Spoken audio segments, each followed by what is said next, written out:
Hi, welcome to Focal Point AFR Talk. Brian Fisher is my name. The program is Focal Point. The network is the American Family Radio Talk Network, the most dangerous and feared radio network in the United States of America. About ready to illustrate that as we turn our attention to the topic of immigration. I want to play a couple of sound bites just to kind of introduce us to this topic. There's a hearing today. In fact, Rob, let's grab clip number 3 first of all, the Conyers clip. Got 3 sound bites here. There's a hearing today on the House side on the issue of immigration. House trying to get out in front of the Senate with their immigration plan, kind of beat Marco Rubio and the Amnesty 8 to the presentation of their amnesty plan. And I'll talk in just a minute how Marco Rubio's undergone a transformation which is not good on this issue over the last 2 or 3 years. Now, one of the issues is, again, the issue of language.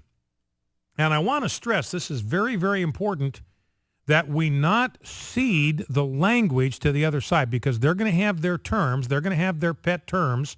They're going to have terms that are soft terms. It's like the term assault rifle. Once you accept that terminology, assault rifle sounds bad. Military-style weapon, it sounds bad. It's nothing but a hunting rifle with different plastic. That's all it is. Cosmetic changes only. So we're not going to use the term assault weapon on this program, other than if we're quoting or talking in a news story. It's a sporting rifle. That's what it is.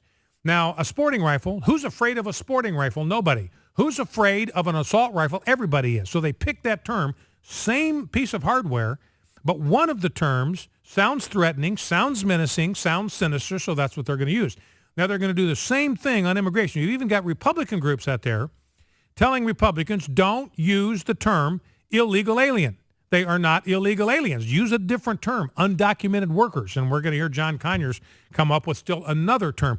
And I want to suggest to you, ladies and gentlemen, that we continue to use the term illegal aliens. Why? Because it is accurate. That is the truth. They are aliens. They are not citizens of the United States, and they are illegal.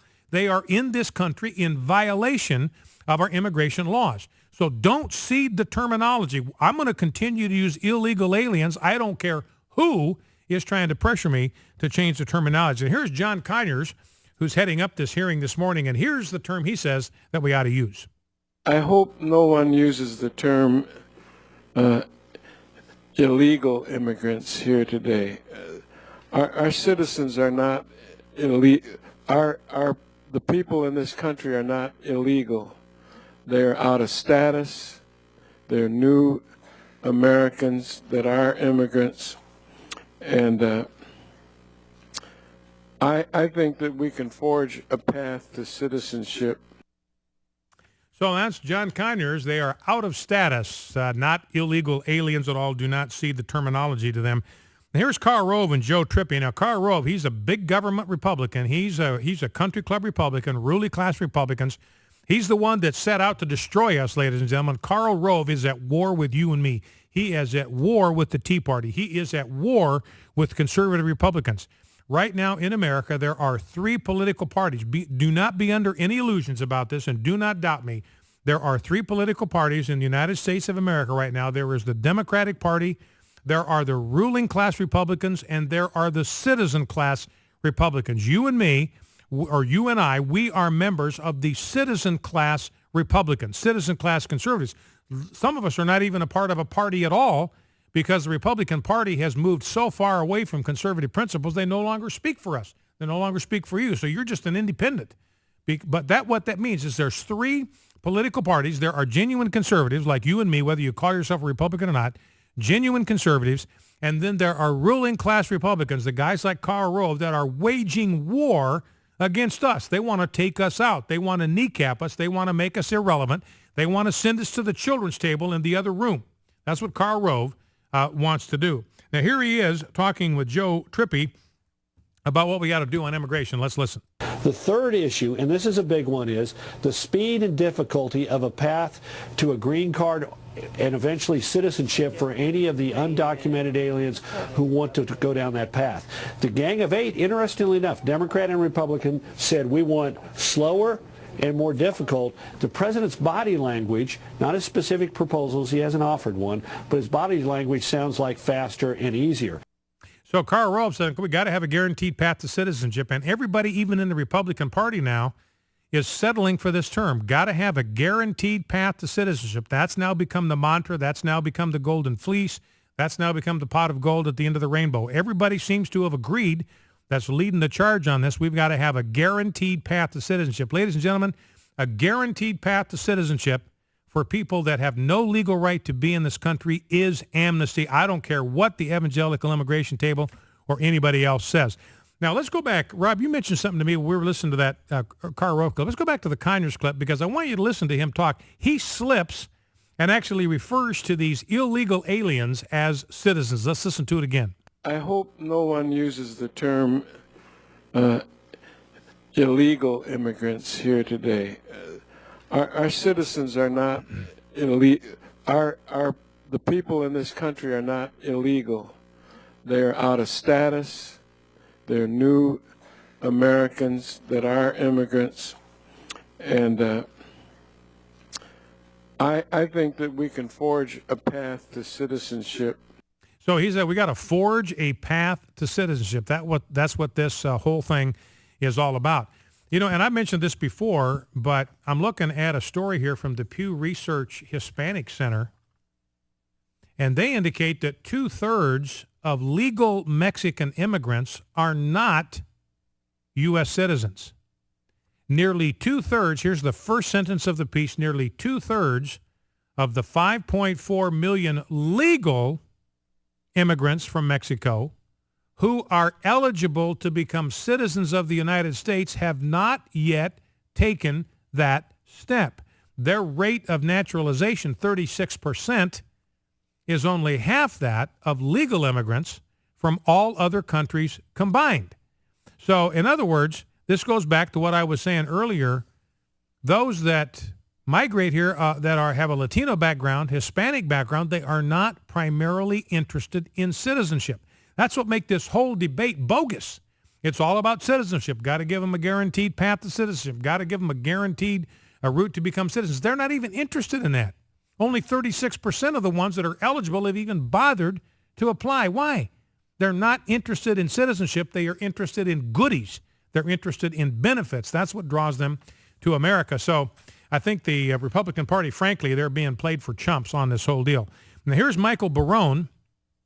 Michael Barone, now I think I'm going to suggest in my column today that the first thing we need is a double-layer border fence. That's job one, double-layer border fence. We can send a rocket to Mars. We can build a double-layer border fence. We built the Empire State Building in 18 months in the middle of the Depression. We can do that. We can build a double-layer security border fence. Now, the problem is immigration is down now. This is true. We've actually had an out-migration. Maybe 1 million Mexicans have left the United States and gone back home. Why? Because Obama has trashed our economy. Our economy's in the tank. There's no jobs here, whether you're legal or illegal. They want to work. They want to feed their families, so they go home.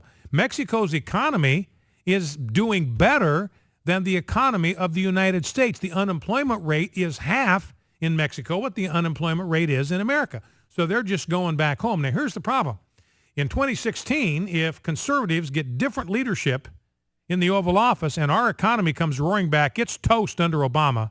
You can forget about any sort of recovery under Barack Obama. It's not going anywhere.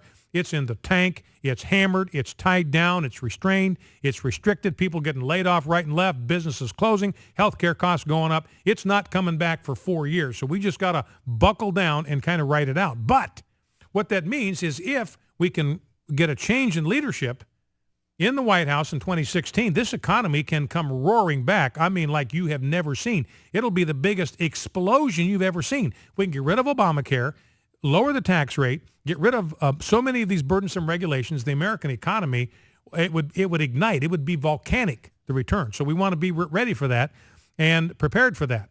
And that's why we need the double-layer security fence. We need to build it now in anticipation of a roaring economy, because when the economy takes off, then we're going to have a huge border security problem. And this is something that Michael Barone, clip 5, just does. And he's a pretty smart fellow. He's a really sharp guy. He knows more about electoral politics than anybody in America. But on this one, he's missing the boat. Let's listen. We've actually had self-deportation Yeah, of about 1 million. 1 million illegal immigrants. It may have peaks down. So the border task is there's fewer people that are going to want to cross that border illegally, and we've got more technology and public attitudes that I think favor effective enforcement.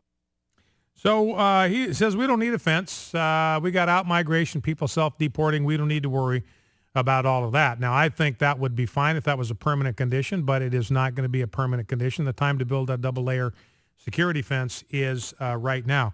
I want to work through some of the content in my column this morning, and I was responding to a column written by a good friend of ours, Matt Staver, Liberty Counsel. He's been on this program frequently. I had a 1-hour debate with Matt Staver a couple of years ago on the issue of illegal immigration. So he's a friend. I don't want anybody to misunderstand that. He's a friend. He's a colleague.